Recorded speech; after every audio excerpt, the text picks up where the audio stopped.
Hello, I'm Peter Towers, Managing Director of ESS BIZTOOLS. Welcome to Members Alert. Thank you to our members for your subscriptions during 2023, and we look forward to continuing to work with you and your teams in 2024. Our aim, of course, is to assist you to deliver an outstanding range of advisory services for implementation with your clients. If you have any concerns on any of the issues that we concentrate on relative to advisory services, please don't hesitate to contact us. If you have any suggestions on further improvements that we can make to our products, please contact us. We are developing a new product package which will be released in March. And this will be an entry package for bookkeepers and accounting firms wanting to get a feel for advisory services. So more about that in the next couple of weeks. Business Plus newsletters. I never got round to preparing a members alert following our January Business Plus newsletter because we were busy, and the newsletter in January was a new idea, and we never quite had the members alert factored into our timetables. But we're commenting on January's newsletter as well as February's in this edition of members alert. The January Business Plus looked at difficult environment, suggested you talk to your clients about reviewing some of their strategies, gave you some suggestions of matters you could sit down and have a cup of coffee or tea and have a conversation with your clients and get their reaction. And I'm sure that in some of those conversations, you'll come away with some extra work to do. Work that will be able to be charged in fees to your clients. Where do you get the 50% from? This was talking about government grants and perhaps applying for support through early stage innovation company. Where does the money come from? And obviously in that edition, we concentrated on early stage innovation companies as somewhere where you could get 50% of a project from funding from investors to match the government grant. Succession. Do you have a plan? I think succession applies to every position of business. It's not just the owner or the CEO or the general manager, it's everyone, because it enables promotion within an organization. As someone leaves or retires, you've got someone that's been developed in-house to take their place. That's succession. And corporate governance. It's a very important subject. And we are releasing some new product packages relating to board of advice and board of directors duties and responsibilities in the next couple of months. So we started concentrating on corporate governance. We already have material in the system that you can use to send to your clients if you wish. The February issue, we commented on interest rates on hold, and it would appear that interest rates aren't going down soon. Probably going to be high for most of this year is the best advice I can get from reading all the material. Where do you get the 50% from? That was a continuation of the article we had in January. And this time we concentrate on crowdsourced funding equity raising. Do you know that 380 companies have raised nearly $290 million from crowdsourced funding equity raising in the last 5 years, and it's growing? The unfortunate part of that is 2 of the intermediary businesses are quite busy. They could probably handle more work, but at this stage, they're quite content, the way I read it, with the deal flows they're getting. They've staffed their team to handle those. And there's two other intermediaries that are prepared to do work, but they're also doing other work because they're not getting the deal flow. Equitise indicated in their report last year that they only accept 5% of the companies that contact them about being admitted as a crowdsourced funding equity raising. 5%. My question is, what was wrong with the 95% that they weren't interested in? Because when you talk to some of the other intermediaries, you get the same reaction. They reject a substantial number, probably around 95% of the people that apply to them. Were they not properly prepared? Did they have no idea? Didn't they have a business plan, budgets, cash flow forecasts? I hope they hadn't been to an accountant. But unfortunately, I suspect some of them probably have. I think this leaves a great opportunity for the accountancy industry to have a good look at crowdsourced funding equity raising. There are 16 intermediaries appointed. On my reckoning, if those 16 were as busy as what the two top intermediaries are, Equitise and Virtual, that around 450 companies per annum could gain capital, could raise capital as a crowdsourced funding equity raising.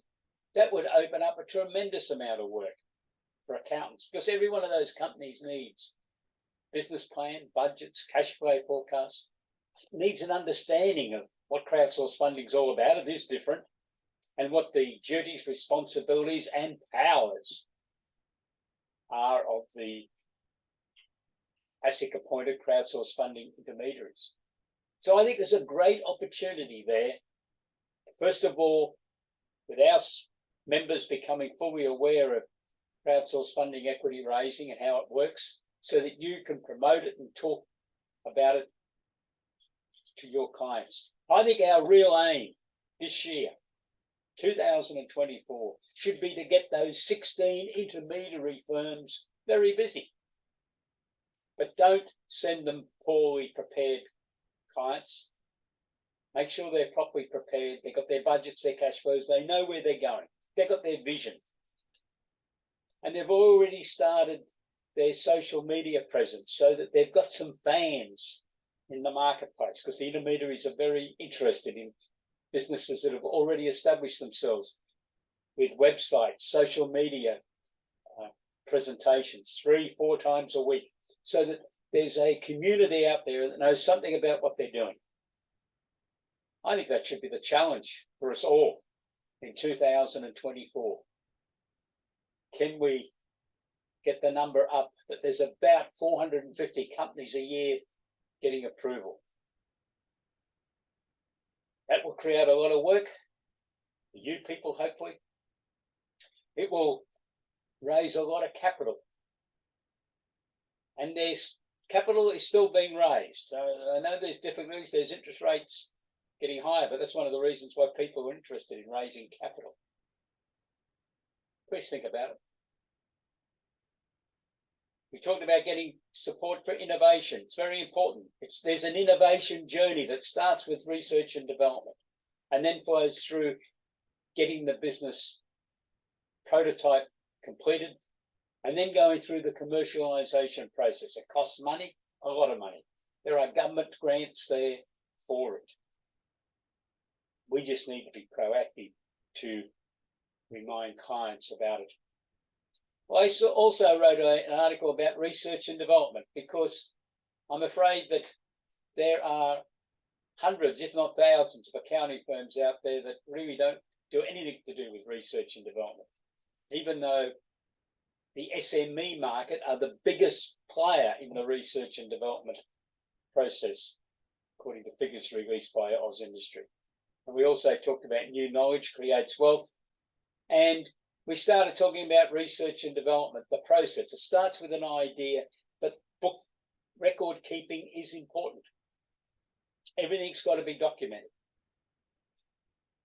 And timesheets kept and invoices kept. And if external consultants are involved, tax invoices kept, and all allocated to various aspects of the projects, and results of experiments are kept. And they don't all have to be successful. In fact, none of them have to be successful for your client to be able to claim the research and development tax incentive, but they need to keep the records. We've got some members' webinars coming up on the Tuesday, the 5th of March. We have Early Stage Innovation Company should be home ground turf for accountants servicing SMEs. I really believe that, because the Early Stage Innovation Company is a process that only an SME, and in fact a small SME, can claim. Their income has to be under $200,000 in the previous 12 months.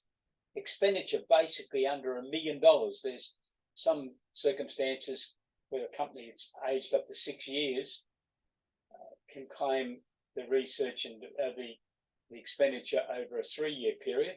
That's all covered in our material. So it's a great opportunity for accountants to really understand the early stage innovation company process, which obviously is the stablemate to crowdsource funding, equity raising. So we're going to talk about issues relating to early stage innovation companies. If you have any questions that have been concerning you about these type of companies, how about you send me an email prior to the webinar so I can prepare an answer for you, which we'll deliver in the webinar. And then on the 25th of March, we're going to do a webinar on research and development update. This is important because if you've got a client who undertook research and development in the 22-23 financial year that you haven't yet lodged the return with Oz Industry, first of all, the deadline for that is the 30th of April. So I thought we'd do an update on research and development. You to just make sure that any client that obviously through a company has been undertaking research and development, if they've got all the records, that you can be in a position to make sure in the first instance the return of research and development activities is able to be lodged with Oz Industry by the 30th of April. And then once you receive the reference number back from Oz Industry, you can include that number in the reference number in the company's tax return, and then you get ahead with the lodgement of the tax return, and possibly getting a refund if your client's trading at a loss. If the client wants to get that refund. So that webinar is on the 25th of March.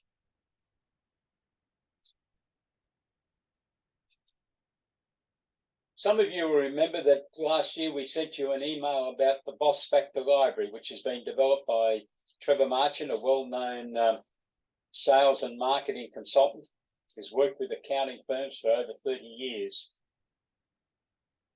Trevor has developed a library which has got about 120 publications in it. His co-author is his wife,